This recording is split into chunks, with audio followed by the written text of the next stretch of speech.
Você de casa também pode estar acompanhando, tá? Juízes 21, versículo 25. Naqueles dias não havia rei em Israel.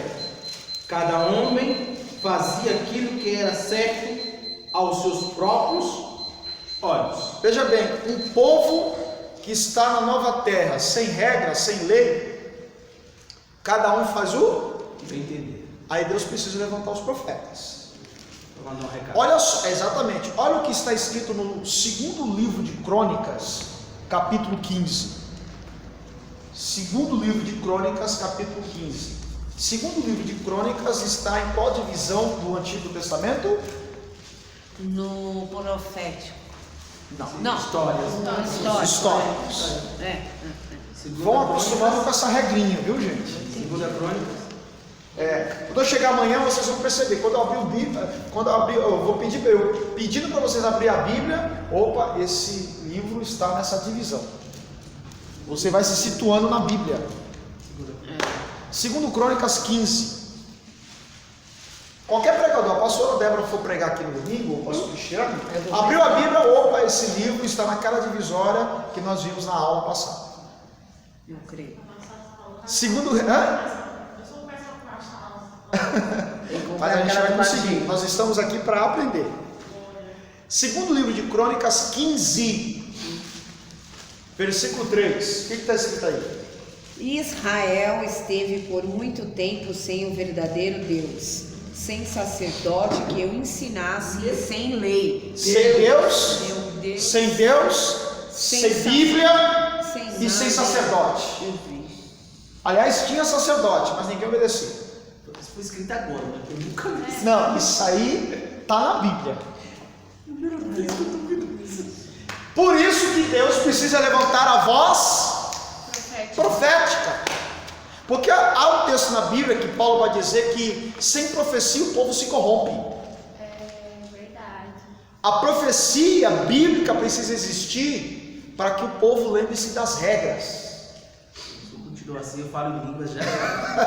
Você entendeu? A profecia precisa existir para que o povo lembre-se das regras. Por quê? Deus entregou os 10 mandamentos. Deus entregou lá, por intermédio de Moisés, o livro de Levítico, o livro das regras, das leis cerimoniais, das leis civis, das leis religiosas. Mas o povo, ao entrar na terra prometida, Deus havia dito, ó, não se misture com os cananeus. Aí se misturam com os cananeus, cometem idolatria, sacrificam criança ao deus Moloque e cometem orgias. Isso para não falar na festa de Baal Peor, no livro de Números, capítulo 22. Lembra-se de Balaão? Sim. Ele não poderia amaldiçoar o povo de Deus. Balaque, o rei de Moabe, estava com medo porque Israel vinha peregrinando pelo deserto e tinha como endereço a terra de Moabe. Balaque ficou com medo e contratou Balaão, o profeta, que não era hebreu, mas recebia dons para ser um profeta. Balaão? E aí, Balaão. Balaão. Depois ele vai para outro lado, outra banda. E aí Balaão, ele fica seduzido, né? Seduzido pelo dinheiro de Balaque. Ele tenta amaldiçoar, ele tenta falar para Balaque que não dá para amaldiçoar aquilo que Deus abençoou, só que ele tem uma brilhante ideia. Ele chega para Balaque e diz, eu sei como vocês derrubarem Israel. Coloca um monte de dançarina no arraial deles, dançando, que eles vão adulterar, eles vão pecar, e pecando, eles vão quebrar a aliança. Quebrando a aliança, eles ficam vulneráveis e vocês fazem o que quer com eles. Ele já não tá sendo. Isso é chamado da festa de Baal Peor. Depois vocês leem em casa. Números o quê? Números 22, 21, 22, 23. E não era qualquer mulher não, tá, gente? São as dançarinas. Sacerdote. As dançarinas de Balaque. Números 22. 21, 22, 23. Né? Balaão, ele não era hebreu, mas recebeu o dom, né, de prever o futuro, né? E aí ele vendeu o ministério. Vendeu o ministério. Em uma das igrejas do Apocalipse, se eu não me engano, a igreja de Pérgamo, Cristo vai censurar a igreja de Pérgamo, uma das 7 igrejas do Apocalipse, dizendo assim: eu tenho contra vocês que vocês estão admitindo a doutrina de Balaão. A doutrina de Balaão é aquela doutrina do profeta vendido. Não vendo o ministério de vocês por nada. Misericórdia. Tá bom? Então, veja bem. Então, essas histórias nós vamos encontrar nos livros históricos. Por isso que Deus começa a levantar a voz profética, para fazer o povo se arrepender. O povo não se arrepende, tanto a parte norte de Israel vai para o cativeiro assírio e a parte sul para o cativeiro da Babilônia. E aí, o povo vai ter que aprender a servir a Deus à base de escravidão. A base de chicotão. De novo. Por isso que é a voz profética. E esses livros proféticos, eles são classificados em duas classes. Nós temos os profetas maiores Os profetas menores. e os profetas menores. Bom, os profetas, dentre essa parte chamada livros proféticos, que vai de Isaías a Malaquias, nós temos 17 livros. 17 livros? 17 livros. Esses 17 livros são divididos em duas partes: profetas maiores, profetas menores. Quais são os profetas maiores? Pela ordem: Isaías, Jeremias, Ezequiel, Daniel e Lamentações de Jeremias. São os 5 livros conhecidos como profetas maiores. Os menores, eu vou tentar colocar aqui, tá? Vai começar com Oséias, eu vou abreviar: Oséias, Joel, Sofonias, Naum,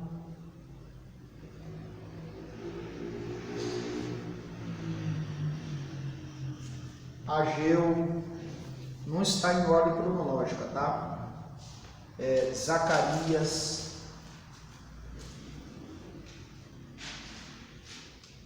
Jonas, Miqueias, Abacuque, 1, 2, 3, 4, 5, 6, 7, 8, 9. Está faltando 3. A mente do professor às vezes falha, tá, gente? Vamos lá, deixa eu ajudar. Malaquias, Amós. Está faltando 1. Jonas já falei, Abacuque, Zacarias? Zacarias já falei, Joel. Joel já falei. Daniel. Não, menores. Ezequiel. Não, já falei lá. Ah lá, Ezequiel. Abadias. Obadias, é isso mesmo. Obadias. Esses são os 17 livros proféticos, tá? São classificados maiores não por questão de estatura ou de importância, porque o conteúdo desses livros, o conteúdo profético, são maiores do que os profetas conhecidos como profetas menores. O conteúdo deles, você pode identificar isso, que são livros pequenos, em detrimento a esses livros que são maiores. Isaías tem 66, Jeremias, agora me fugiu, sei que Ezequiel tem 48, Daniel tem 11, Lamentações tem 3. Lamentações é praticamente a continuidade de Jeremias. São conhecidos como profetas maiores. Professor, por um outro quesito, que se a gente for avaliar, os profetas maiores, eles tiveram um encontro com Deus. E os menores, na teoria, eles ouviam, mas não tiveram uma experiência, um encontro como os outros tiveram. Não todos tiveram uma experiência com Deus. Uns, claro, experiência maiores. Isaías, ele vai contemplar a presença de Deus quando Uzias morre, né? E aqui está uma mensagem importantíssima, né? Interessante que Isaías, ele vai se diferenciar dos demais, o seu chamado, né? Eu falei sobre Isaías aqui, não já falei? Lá no CPO? Não me recordo. Isaías não. Quando ele entra no templo, quando Uzias morre? Vamos lá. Por exemplo, Jeremias, Deus aparece para ele e chama ele para ser profeta. Ele diz: eu sou uma criança. Ezequiel, Deus o chamou lá no rio Quebar da Babilônia: filho do homem, põe-te em pé, falarei contigo. Ezequiel 2. Daniel, Deus vai levantar ele lá na corte da Babilônia. Quando ele é levado para a Babilônia, ainda jovem, Deus aparece e fala com ele. Lamentações é a continuidade de Jeremias. Por exemplo, Oséias, Deus encontra Oséias, fala para ele ir na casa da luz vermelha procurar uma mulher, uma esposa. Ai, Jesus. Joel, Deus tem um encontro com ele. Por exemplo, Amós, ele era colhedor de sicômoros, uma fruta, vaqueiro, boiadeiro. Deus o tirou em cima de uma vaca. Se ele era boiadeiro, vaqueiro, de cima de uma vaca, e chamou para ser profeta. Já Isaías, cada um tem a sua particularidade. Já Isaías, ele se diferencia. Por que ele se diferencia? Porque ele já exerce o ministério profético antes da consagração. Você lembra dessa aula? Lembrei. Lembra? Veja bem, se você pegar o livro do profeta Isaías, capítulo 1, capítulo 2, capítulo 3, capítulo 4, capítulo 5, ele já é profeta. Você vê que ele profetiza as verdades de Deus. Só que tem um detalhe: Isaías nunca entrou no templo, nunca teve uma experiência com a glória. Ele é profeta, foi levantado com o ministério profético, mas ele nunca teve aquele contato mais pessoal com Deus. E isso vai lhe trazer uma peculiaridade no seu ministério, porque nos primeiros 5 capítulos ele é um profeta do dedo indicador. Veja bem, um profeta que nunca teve uma experiência espiritual com Deus, nunca sentiu a miséria dos seus pecados, ele sempre será um profeta da voz e do dedo reto, acusando o pecado dos outros. Ele vai dizer assim no capítulo 1, ai de vós; capítulo 2, ai de vós; capítulo 3, ai de vós; capítulo 4, ai de vós; capítulo 5, ai de vós. Chega no capítulo 6, Deus olha lá no céu para ele: ai de vós, né? Eita.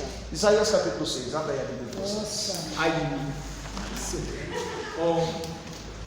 Ai de vós, é só ai de vós, ai de vós, ai de vós, ai de vós, ai de vós. Isaías 6. Aí Deus precisava trazer ele para o campo espiritual, né? Profeta só do campo, do ambiente natural, vai sempre enxergar os defeitos dos outros. 6:5. Ele não tem pecado. Tem, ele vai ver o pecado dele. Isaías 6, só o versículo de número 1 diz o quê?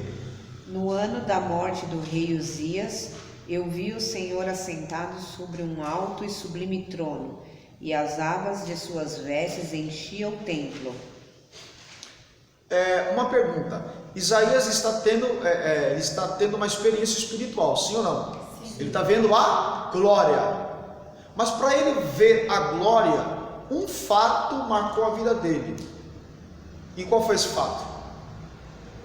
A glória de Deus se manifestou. A glória de Deus se manifestou para Isaías no templo, mas algo aconteceu, um fato aconteceu nesse versículo 1 que vai fazer ele entrar no templo. O rei Uzias morreu. O rei Uzias morreu. No ano em que morreu. Eram primos. Sim. No ano em que o rei Uzias morreu, eu vi o Senhor. Porque ele entrou no templo, ele nunca tinha entrado lá. Exatamente. Sabe o que nos dá a entender aí? Que o profeta Uzias era profeta do palácio. Ele não saía de lá. Ele era um profeta do palácio e nunca entrou no templo. E aqui no 5, quando ele diz, então disse eu, ai de mim, aí ele já começa a reconhecer. Porque a glória é um espelho da alma dele. Quando ele vê a glória, ele olha para ele. E fala, ai de mim, eu. De tanto ele ter apontado. É mais ou menos o seguinte: como ele era um profeta do palácio, ele nunca entrou na realidade do templo. nunca entrou na realidade de Deus. E enquanto ele não entrasse na realidade de Deus, ele só via a realidade dos outros e não a realidade dele. E aí no 5 ele reconhece. Ai de mim. Ai de mim, disse eu. Disse eu. Cansou de falar ai de vós. É forte. Nossa.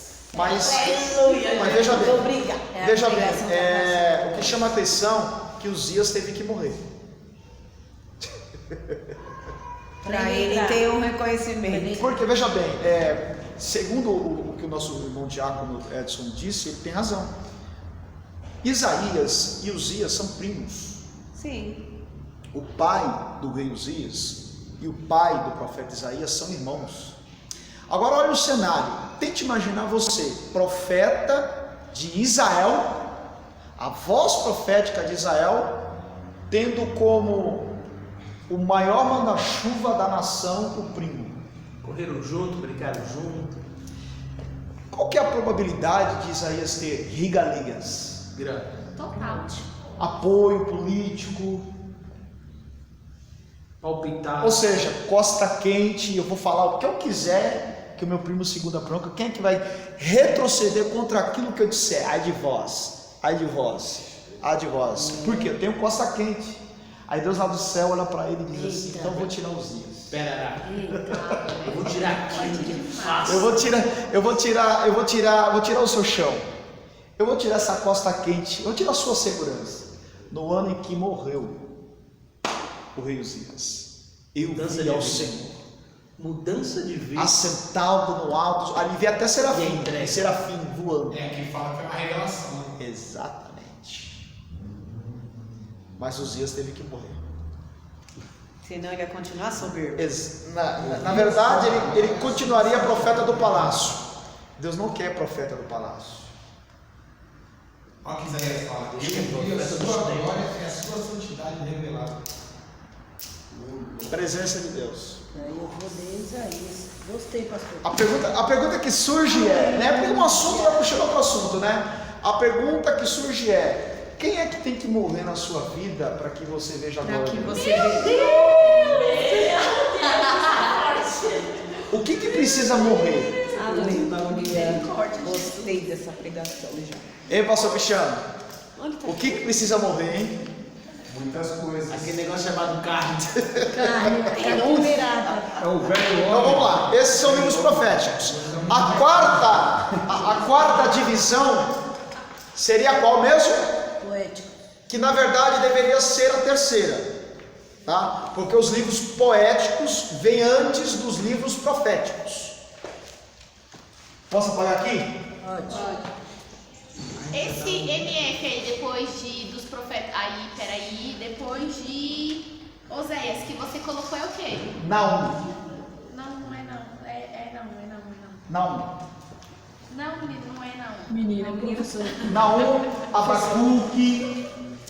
Nós vamos encontrar isso na apostila, tem essa divisão mais detalhada, viu? Naum, Ageu, Na Bíblia. Não, às vezes. Oséias, Joel, Sofonias, Naum, Ageu, Zacarias, Dona Merequias, E na Bíblia. Malaquias, Amós, Ó, Obaquias.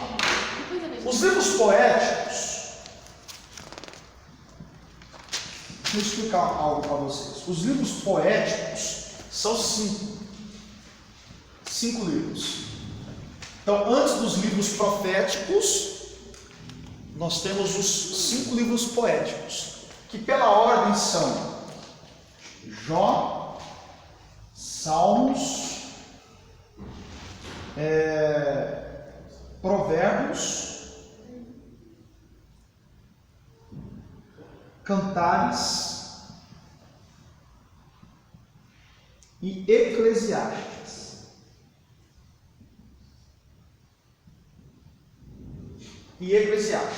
São os 5 livros conhecidos como livros poéticos. Por que poéticos? Porque são em forma de poesia, em forma de poema. Mas alguém pode perguntar: Jó é um poema? É um poema. E eles são classificados da seguinte forma. Olha isso aqui, ó. Jó, o poema da dor. Olha. Salmos, poema do louvor. achava que era só Salmos, né? Provérbios, poema da sabedoria.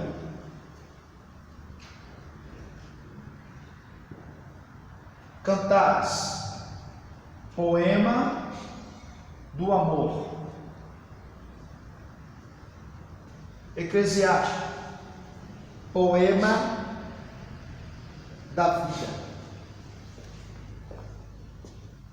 Jó, poema da dor, porque todo o relato do livro de Jó fala das dores de Jó, não só físicas, não só emocionais, mas dores psicológicas, né? E talvez aí são as piores dores psicológicas, a tortura, não da carne, não do seu corpo apodrecer, mas a tortura psicológica em procurar na sua vida alguma razão para tudo aquilo acontecer na vida dele, porque não tem razão. Porque veja bem, Jó foi vítima de um diálogo que nem ele sabia. E qual era esse diálogo? Deus e Satanás no céu. Observaste tu, meu servo Jó? E o coitado de Jó não sabia de nada. É mais ou menos assim, às vezes a nossa vida está sendo decidida no campo espiritual que a gente nem sabe. Nem imagina. Nem imagina. A pergunta que surge é: Você está preparado? você é conhecido no céu e no inferno? É forte, hein? Ou ninguém te conhece no céu e ninguém te conhece no inferno?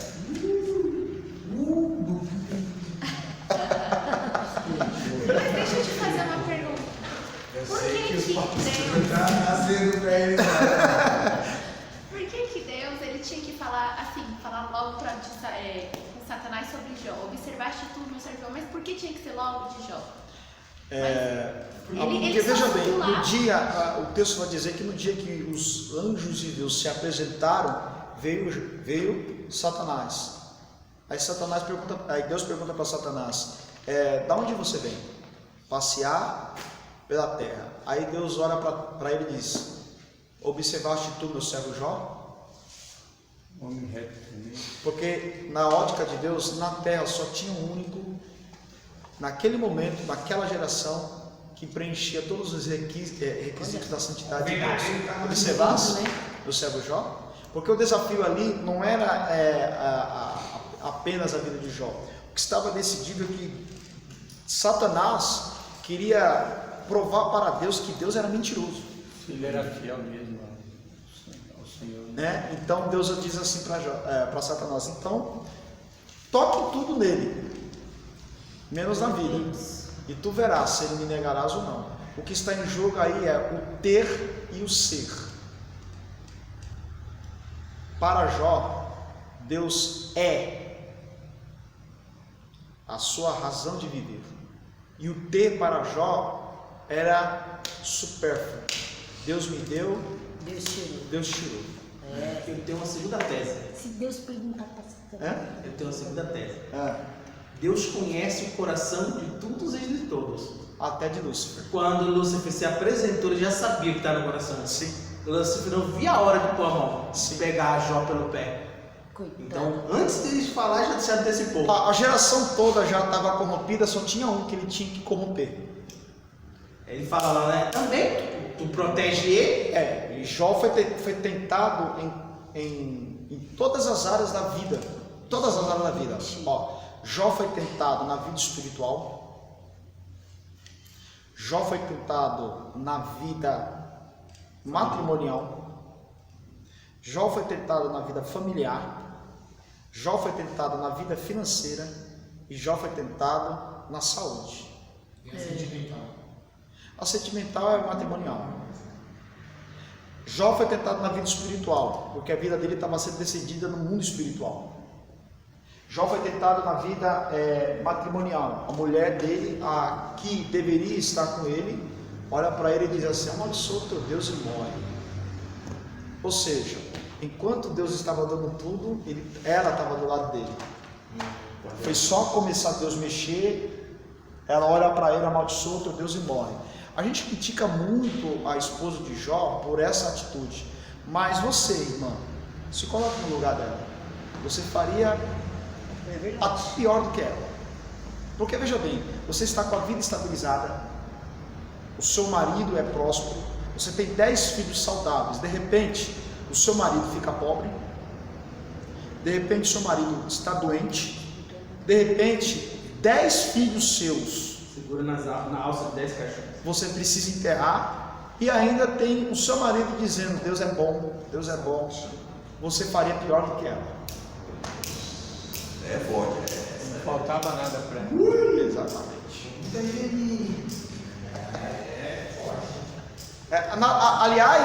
Entre Jó e a sua esposa, nós temos 2 cultos, né? No culto de Jó, Deus é Senhor de Jó. No culto da esposa de Jó, ela só serve a Deus enquanto está tudo bem. Ninguém dá glória agora. Ninguém dá glória. Tá? Então por isso que Jó é conhecido como o poema ou a poesia da dor. Tá? Salmos, poema do louvor. Repetindo, Salmos não é livro, Salmos é a harpa, é o conjunto de 150 louvores de Israel. Em cada momento da nação eles escolhiam um salmo que coincidia com o momento e cantavam a Deus. Provérbios, poema da sabedoria. Por quê? Porque no livro de Provérbios nós estamos, são 31 livros. Na verdade são 31 livros compostos de conselhos. Olha só, olha o que você vai encontrar no livro de Provérbios, capítulo 15, só para vocês terem uma ideia. Capítulo 15, versículo 1. Olha o que Salomão vai dizer. Qual é, professor? Provérbios 15, 1. Não precisa abrir, vocês anotem, tá? Olha o que Salomão vai dizer. A resposta branda desvia o furor, mas a resposta dura suscita ira. Verdade. Sabedoria. Se a gente for ver, não é nem um livro, é cada frase, Cada versículo é um conselho. é um conselho. Cada palavra. Olha só, Provérbios 30, a mulher sábia edifica a casa, mas a tola derruba com a mão. A sabedoria é melhor que o ouro e É. é melhor que prata. Exatamente. Olha só o que Salomão vai escrever no livro de Provérbios. É melhor morar numa casa que tenha goteira do que morar do lado de uma mulher rixosa. De uma mulher o quê, professor? Mulher rixosa, briguenta. Salomão, barraqueira. Daqui a pouco vocês vão me chamar de machista. Não, estou na Bíblia. Não sei de nada, não brincando. É só exemplos, tá? Né? Provérbios 15, 3. Os olhos do Senhor estão em todos os lugares, entre os bons e os maus. Melhor tá no Por isso que negócio. é poema da sabedoria. Cantares, poema do amor. Vai relatar ali o amor, né, de Salomão por uma mulher chamada de Sunamita, que ele chama de morena, negra. E há uma polêmica porque Salomão, ele é hebreu, é rei de Israel e se apaixona por uma negra. Para a Sunamita, que está recusando, ela ama Salomão, mas ela recusa porque ela sabe que será rejeitada no harém dele. Sim. Aí Salomão faz dois convites para ela no capítulo 2. Vem para a minha recâmara e depois eu te levo para a sala do trono. Recâmara naquela época era quarto, né? Quarto. É. Em outras Finalmente. palavras, se você não pegou, Salomão representa a pessoa de Deus e a Sunamita a igreja. Se você não pegou, é mais ou menos o seguinte: vem para a minha intimidade e depois eu te exalto na sala do trono. Poesia do amor. E Eclesiastes, a poesia da vida. A poesia da vida. Por que é a poesia da vida? Porque o livro de Eclesiastes é escrito por Salomão na velhice. Na velhice. E o conteúdo de Eclesiastes são relatos de alguém que experimentou de tudo nessa vida E que viu e viu que tudo que fez de nada. de nada serviu. Veja aí, só para você ter um exemplo, Eclesiastes capítulo 12. Uma passagem vai falando, né? Que pegar teu punho sobre as águas depois. Isso, exatamente. Que ele já Lá no canal do YouTube, no meu canal do YouTube, tem uma mensagem, se eu não me engano, é não multiplique para si cavalos. Se vocês puderem, assistam lá, eu vou falar de Salomão, as 3 áreas, ou os 3 momentos da vida de Salomão, onde eu falo sobre Qual que é Eclesiastes. o... Qual? Eclesiastes 12. Não multiplique para si cavalos. Não, Eclesiastes 12. Não multiplique. Acho que você mandou. É um tema da mensagem. Não multiplique para si cavalos. Aliás, nunca vou parar para assistir, 3 dias assistindo. Nossa, meu Deus. Entendi. Direto eu faço isso.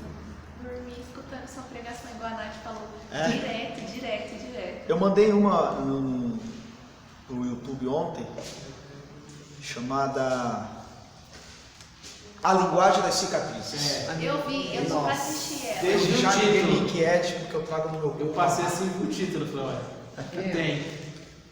Toda cicatriz tem uma linguagem. Tem uma linguagem. Agora eu consigo assistir porque eu comprei um radinho, lembra do som? Comprei um radinho, paguei R$40, mas eu comprei. Ai, Jesus. Hoje eu coloquei louvor e amanhã eu coloco pregação. Aleluia, Jesus. Eu não ouço mais forró, não. Aqui no... Ó, veja aí, Eclesiastes 12, versículo 1. O que está escrito aí? Lembra-te do teu Criador nos dias da tua mocidade, antes que venham os maus dias e cheguem os anos dos quais venham a dizer, não tenho neles contentamento. Ó, eu vou começar pelo fim para explicar o começo. Interessante que Salomão ele abre o capítulo 12 apelando para a memória dos príncipes que estão cometendo os mesmos erros que ele cometeu quando ele era jovem. Ele vai dizer para os príncipes, ele está provavelmente na sacada do seu palácio, velho, enrugado, cabelo grisalho, bengala, as mulheres foram embora, a beleza foi embora, sobrou uma coroa e um rei solitário. Ele provavelmente está na sacada do seu palácio quando ele vê príncipes, os jovens, cometendo os mesmos erros que ele cometeu no passado.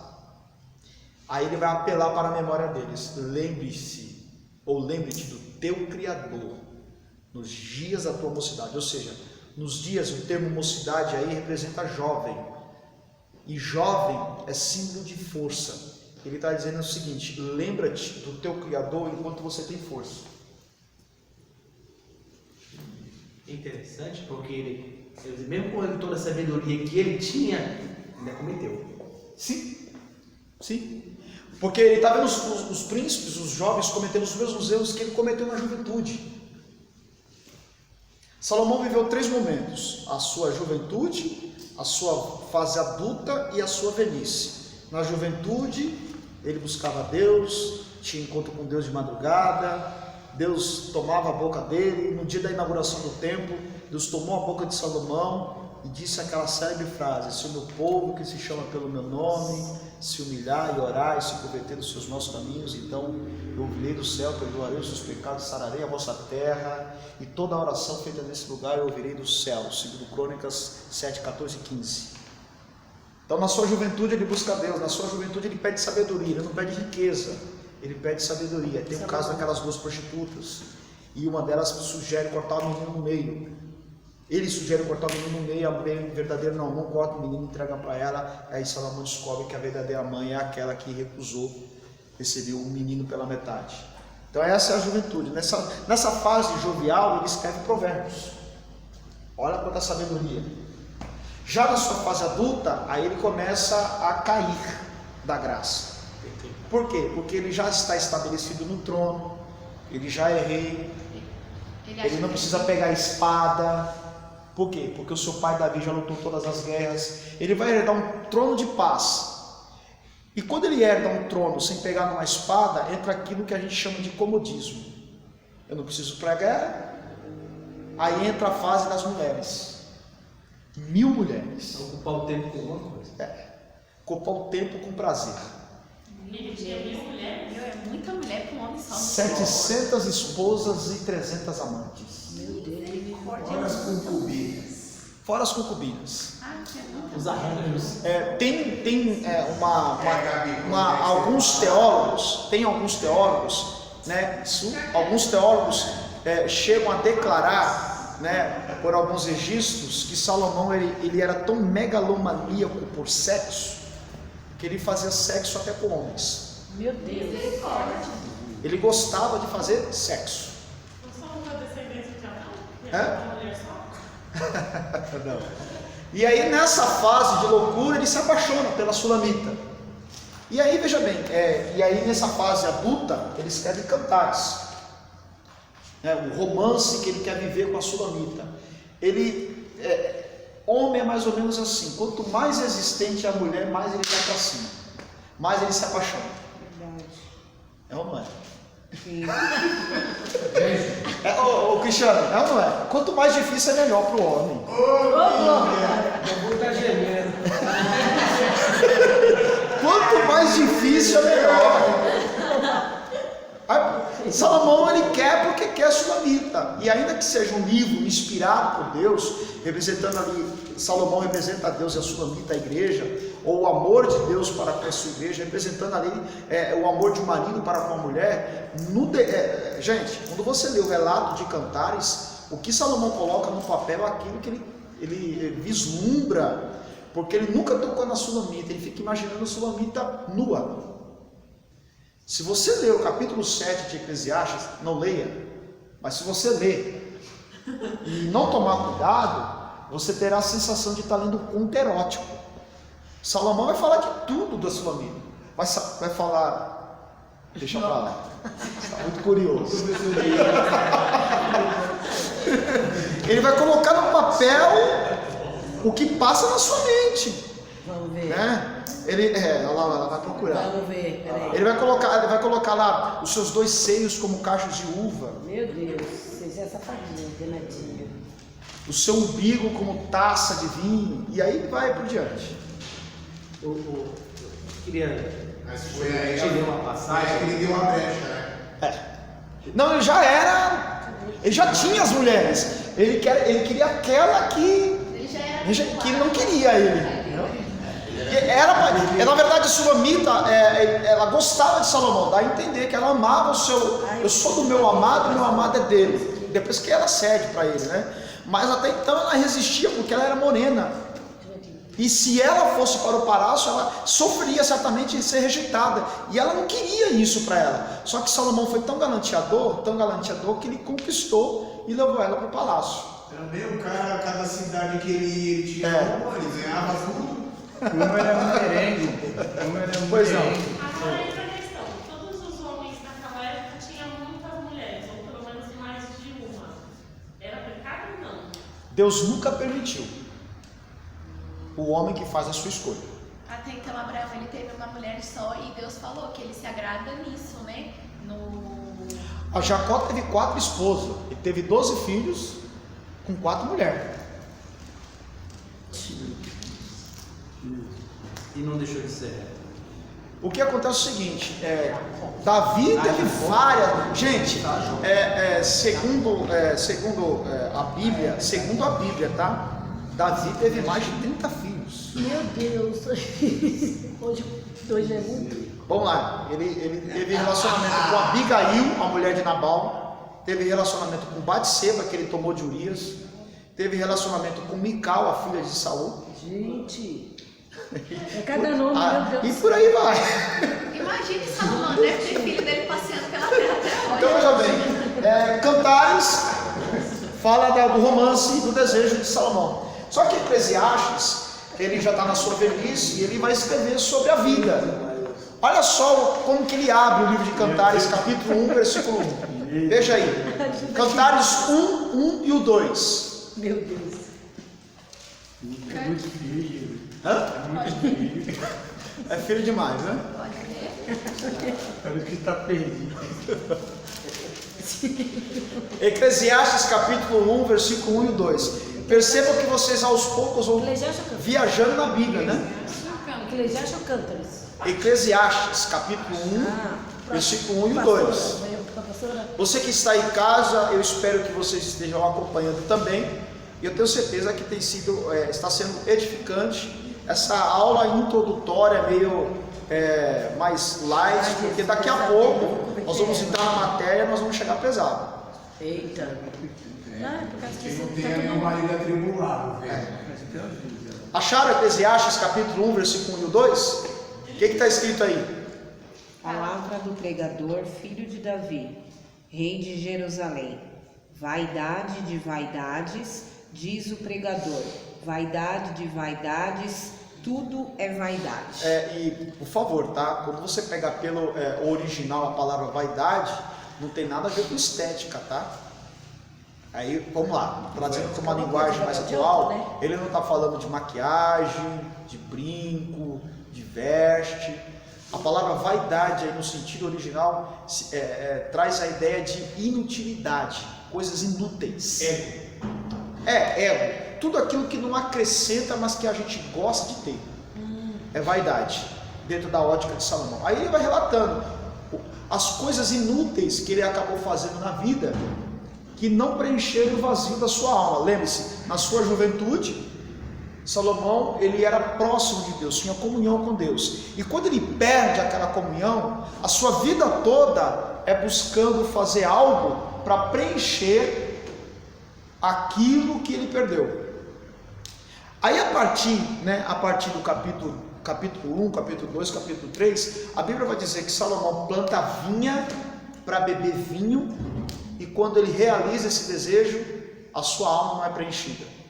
A Bíblia diz que Salomão contrata músicos para tocar na sala do trono para ele, para ver se ele se alegra e ocupa o vazio e não é preenchido. Salomão constrói prédios, palácios, e quando as obras estão concluídas, ele olha para aqueles monumentos, aqueles elefantes brancos e não preenche.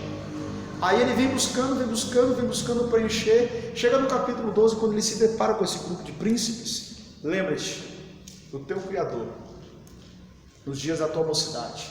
Salomão está apelando à memória, lembre-te, porque vai chegar um momento que essa fase da mocidade vai passar, você vai perder, vai chegar um tempo que vai chegar o dia mau.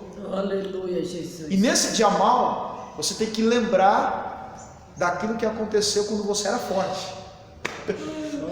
Lembra-te do teu Criador nos Então, dias da tua velhice mocidade. dele era uma retomada de memória. Sim, porque ele está expondo as experiências da vida dele. Lembra-te do teu Criador no dia da tua mocidade, antes que veja os maus dias, nos quais venha dizendo, tenho neles contentamento, que são esses dias, dizia Salomão, que eu estou vivendo. Hoje eu vivo porque eu não tenho contentamento. Isso Você tem dois encontros, depois não é mais narrado, ele tem mais encontro com Deus, tem encontro com ele, né?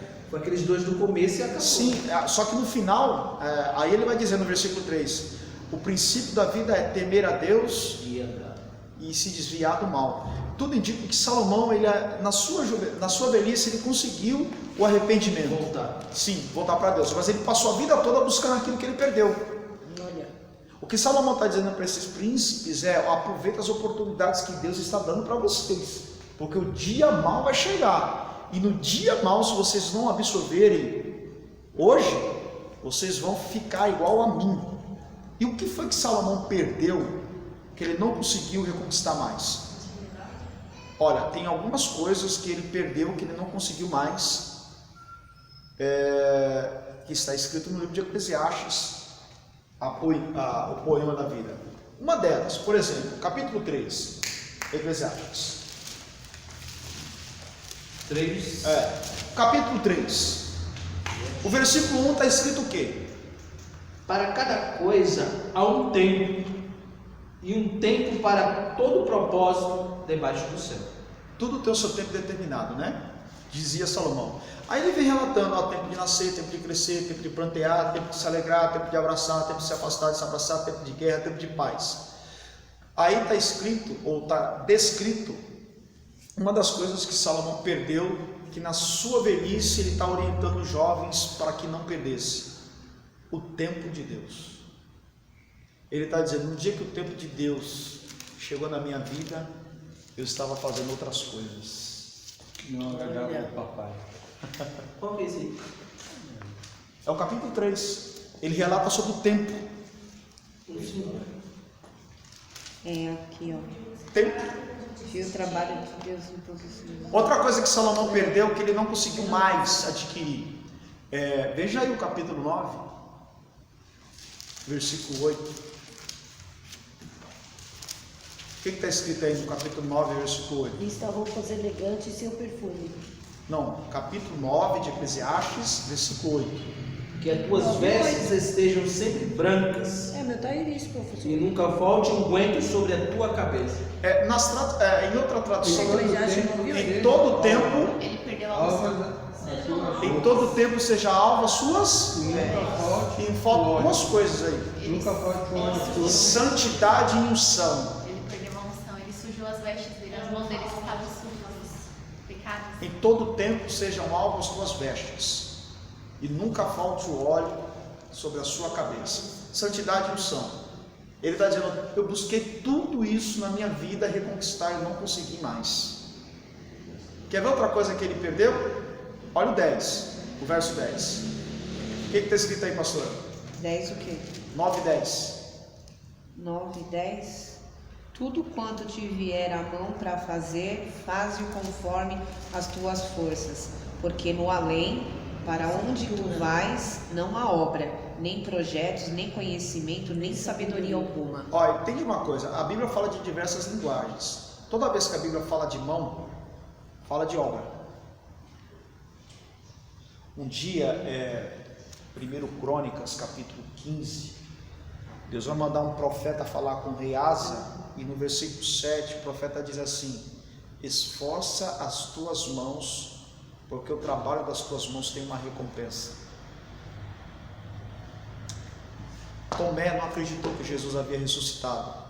Jesus reaparece para os discípulos, chama Tomé e diz: olha as minhas mãos. Tem um hino da harpa, não sei quem ainda ouve o hino